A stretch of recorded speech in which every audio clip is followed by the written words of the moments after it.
घरांच्यावरती बोलायला लागले. माझा असा बोलण्याचा उद्देश नव्हता. घरांच्याही टिकली पाहिजे की त्यांना थांबवा म्हटलं, थांबवा. आपण त्यांच्या घरी 3 वेळा आमदारकी दिली, त्यांच्या घरी 7 वेळा पदं दिली. विकास म्हटला तर काहीच नाही आहे. ना आमच्या माता भगिनीसाठी कुठे हॉस्पिटल झाली, ना आमच्या मुलीसाठी कुठे कॉलेज झाली, ना मुलांसाठी नोकऱ्या भेटल्या. आणि माझ्या आई वडीलधारी किंवा आईंच्या वयांच्या लोकांना आज बेळगाव, कोल्हापूर, पुण्याशिवाय पर्याय नाही आहे. कुठलं हॉस्पिटल नाही, कुठलं मेडिकल कॉलेज नाही, कुठल्या संस्था नाहीत. म्हणून भारतीय जनता पक्ष खंबीरपणे माझ्या पाठीशी उभे आहे. आणि आज जे मंत्री, मुख्यमंत्री, 2 वेळा उपमुख्यमंत्री, 2 वेळा केंद्रीय मंत्री, ग्रामविकास मंत्री, उद्योग मंत्री, प्रदेशचे 3 अध्यक्ष बावनकुळे साहेब, चित्रा वाघ आणि युवा अध्यक्ष हे जे आले ते मला भेटायला आले.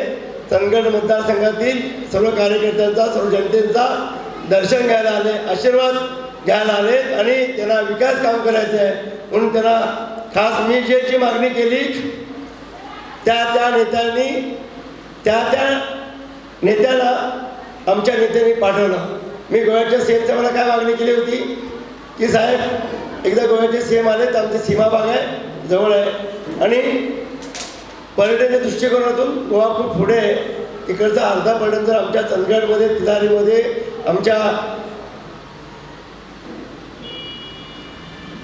आणि दुसरा घाट तर आंबोली घाट, रातोबा पॉईंट, स्वप्नवेल, रामतीर्थ आणि आमचा काळ भरवणात आणि आमच्या मठांची जर दर्शन झालं तर आमचा पर्यटन भरलेला आहे साहेब. आणि वातावरण आहे आमचा गरिबांचा महाबळेश्वर म्हणतो, आपला चंदगड विधानसभा हा मागासलेला म्हणतात.